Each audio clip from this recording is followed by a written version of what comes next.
Hello parents, I am Sivashankari, counseling psychologist and student support educator.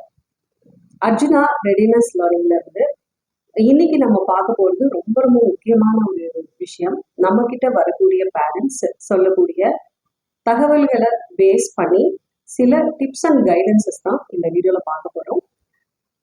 நான் இந்த ஃபீல்டுல one ட்ரைனிங்னா remedial teaching கடந்த 12 ஆண்டுகளாக பல ஸ்கூல்ஸ்லையும் நம்மளோட அர்ஜுனா ரெடினஸ் லேர்னிங் வாயிலாகவும் நம்ம நிறைய குழந்தைங்களை இம்ப்ரவைசேஷன் பண்ணி அவங்களோட நார்மல் ஸ்டடீஸ்க்கு அனுப்பிச்சிட்டு இருக்கோம். இப்போ வரைக்கும் அந்த சேவையை பண்ணிட்டு இருக்கோம்.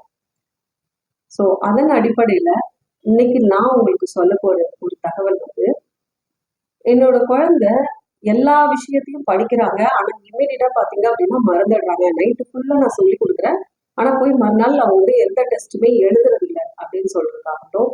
அதே நேரத்தில் அவங்க வந்து ஒரு விஷயத்த படிச்சுட்டு இருக்கிறாங்க, கொஞ்ச நேரம் தான் அவங்களோட கான்சென்ட்ரேஷன் அதுல இருக்கும், அதுவும் வெரி ஃபியூ மினிட்ஸ் தான் இருக்கும். அதுக்கப்புறம் வந்து ஜாஸ்தியா டிஸ்ட்ராக்ட் ஆயிடுவாங்க அப்படின்னு சொல்றதாகட்டும். இல்லை எவ்வளவு சொல்லி கொடுத்தாலும் அவங்க திருப்பி திருப்பி அந்த மிஸ்டேக்கை மட்டும்தான் கொண்டு வந்துட்டு இருக்காங்க அப்படின்னு சொல்றது. ஸோ இது எல்லாமே தெளிவா புரிஞ்சுக்கணும். இப்போ நிறைய விஷயம் நிறைய பேர் வந்து நீங்க டிஸ்கஸ் பண்றீங்க, நிறைய விஷயம் பாக்குறீங்க, படிக்கிறீங்க, தெரிஞ்சுக்கிறீங்க. இம்மீடியட்டா வந்து என் குழந்தைக்கு டிஸ்லெக்ஷியா இருக்குமோ, இல்ல டிஸ்கிராஃபியா இருக்கும், டிஸ்கேல்குலியா இருக்கும், நீங்களாம் ஒரு நேம் வைக்க வேண்டாம். ஸோ இது எல்லாமே வந்து ஒரு ஸ்லோ லேர்னர் அப்படிங்கிறவங்க வேற, லேர்னிங் டிசபிள்ஸ் அப்படிங்கிறது ஃபர்ஸ்ட் வேற. அது கிளியரா புரிஞ்சுக்கணும். இன்னைக்கு நான் சொல்ல போறது எல்லாமே உங்களோட குழந்தை ஒரு சில நேரம் ஒரு சில சப்ஜெக்ட்ல நல்ல மார்க் வாங்குறாங்க, சில இதுல வந்து மார்க் வாங்குறது இல்லை, சம்டைம்ஸ் கொஞ்சம் நல்லா வாங்குறாங்க, சம்டைம் அதே சப்ஜெக்ட்ல சிங்கிள் டிஜிட்ல மார்க் வாங்குறாங்க. இப்படி சொல்றவங்களுக்கு ஒரு விஷயத்த தெளிவா நம்ம புரிஞ்சுக்கணும். ஒரு குழந்தை, ஒவ்வொரு குழந்தைக்கும் ஒரு டிஃப்ரெண்ட் லேர்னிங் ஸ்டைல் இருக்கு. ஸோ அப்போ இந்த ஸ்லோ லேர்னர் அப்படிங்கிறவங்க வந்து எப்படி அப்படின்னா, அவங்களுக்கு படிப்பு எனக்கு சுத்தமா வரல அப்படிங்கிறது கிடையாது, அவங்களோட வே ஆஃப் ஸ்டைல் வந்து டிஃப்ரெண்டா இருக்கு அப்படிங்கிறது தான்.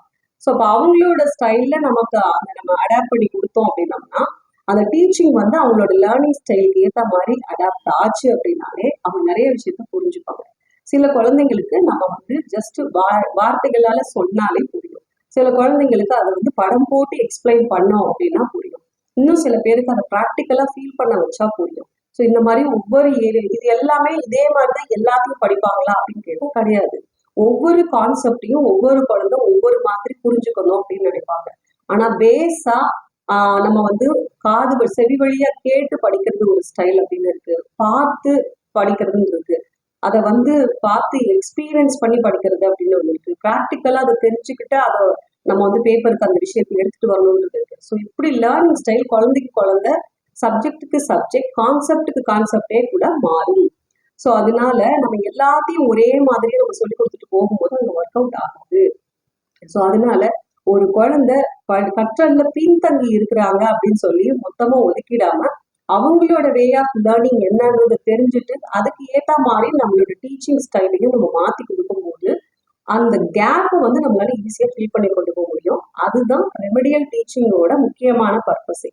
ஸோ இன்னைக்கு வந்து ரெமடியல் டீச்சிங்ஸ் நம்ம நிறைய பேருக்கு கொடுக்கறதுக்கான முக்கிய காரணமே, சில கேப்பு வந்து அங்கே அந்த கேப் விழுந்துருச்சு. ஸோ அதனால அவங்களால என்ன பண்ண முடியல அப்படின்னா, அந்தந்த ஸ்டாண்டர்ட்ல இருக்கக்கூடிய விஷயங்களை அடாப்ட் பண்ண முடியாம போகுது. அதுக்கு காரணம் அந்த கேப் வந்து ஸ்டில் அந்த கேப்பாவே இருக்குங்கிறது தான்.